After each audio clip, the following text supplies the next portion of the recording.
go until somebody score.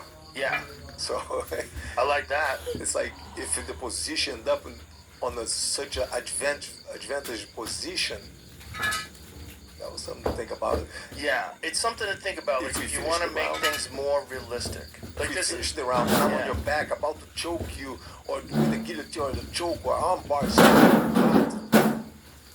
Okay, the bell doesn't ring until you get away and get up. Then we take a break.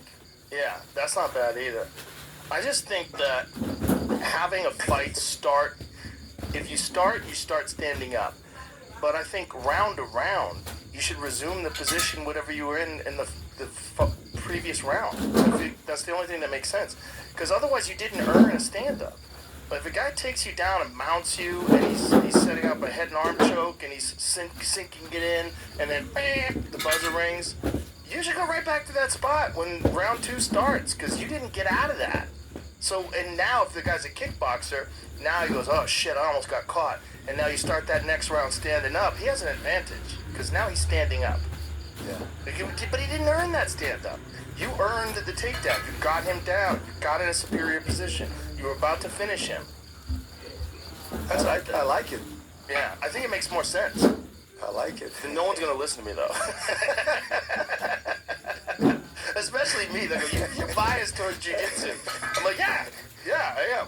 But I'm not, though. Because I feel like, if it was the other way, if you start a fight, if a guy stood up and got back to a standing position, you would never take them back down again and start. But if it was a switch around, just playing devil's advocate over here. Okay.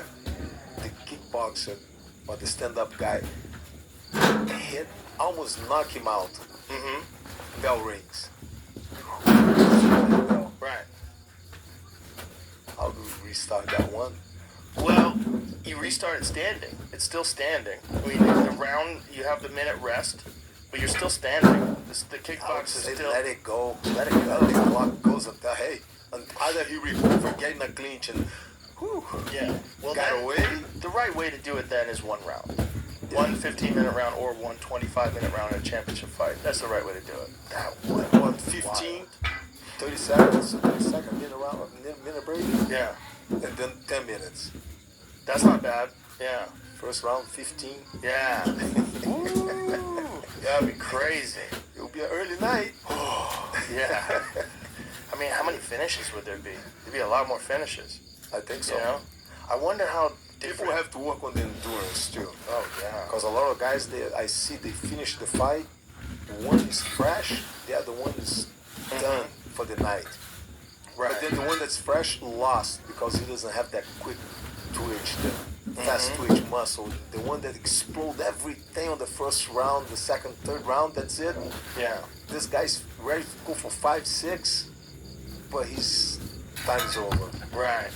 That's an interesting too, right? It's a matter of what people don't understand that just watch it and don't do martial arts is that it's really just about pacing yourself too, knowing when to hit the gas, when to back up, knowing that you have to fight for 5 rounds, and knowing like when to push.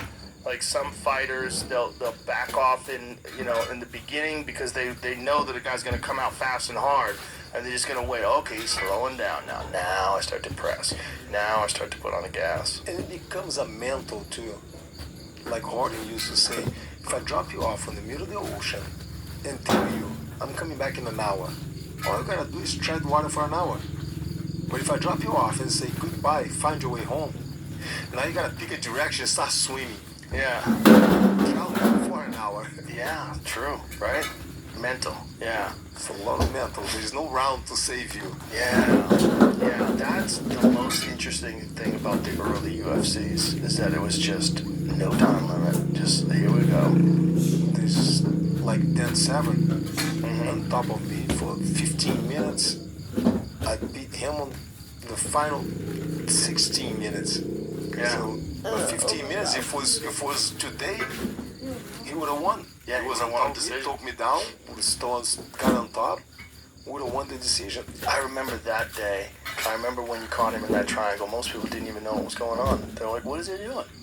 what the hell's happening here? What is going on? Nowadays, everybody would be go, oh, we got the audiences are so educated now. That was a perfect example of playing defense right there. I totally played defense against him, just frustrate the opponent until he made a mistake. I tried a triangle early on in the fight, but he was able to get out, and then I defend. He couldn't do anything. And I can see him getting frustrated, like he didn't know how he was gonna win. It's like I can feel that there's no way I can't beat this guy. Right, because you were so good defensively. Just playing defense, he couldn't hit me. He tried to see, but I knew he didn't have any finishing holds. He didn't know any finishing holds. He was just trying to put pressure. Okay. Yeah. I'll take it, no problem. It was also the gi. The gi was so smart too to fight with the gi on, because guys would just grab that gi. When you would close the distance and get a hold of them, they would grab your gi instinctively. I prefer them to grab. A lot of Brazilians were like, man, but then they make it harder for you. No, I prefer them to put their hands on me. Yeah. Because I know it is. At least if they are not punching, if they have nothing to grab, they're going to be swinging at me. Right. Go ahead, grab my gi all day long. Yeah, well, guys who weren't even grapplers would grab your gi. I remember watching It's that. human instinct. Yeah, human instinct. Yeah. And also, you have all that friction. It is so good to hold on to guys when you have the gi. And I dry them. Use the gi to my father. It's like use the gi to dry the guys, because if not, it would be slippery. It's not like today they put oil on their body. Oh yeah, they definitely do. Yeah, they definitely do. Kickboxers all put Vaseline all over. That's to warm up the tiger bond to warm up. That thing's slippery, man. Oh yeah, guys take baths in baby oil. They would lie down in a bathtub and put water and put baby oil in the water and just soak themselves in baby oil. So even if they're dry, then as the moment they start to sweat, they just like whoop, like holding on to a salmon. Whoop, slip right out of your fingers. It's crazy. Good old days. Good old days. No rules. And then they slowly started implementing rules. They slowly started implementing weight classes, and then mandating gloves, and then taking away shoes. I understand. I understand. It became a show, let's say. Yeah. So on the beginning it was a style against a style. Yeah. Today is more of I would look at it more as as an athlete against an athlete. Yes. Now it's a sport. So it's a real sport. And it's still a sport that there's still a lot of rules that I don't agree with. Like, I don't agree with no knees to the head on the ground. I think that's ridiculous. I think that doesn't make sense because they're very effective. Like, don't be in a position where you get kneed in the head. Like, don't be in that. Don't stay in a turtle. Like, when guys just stay in a turtle and a guy's got a hold of him,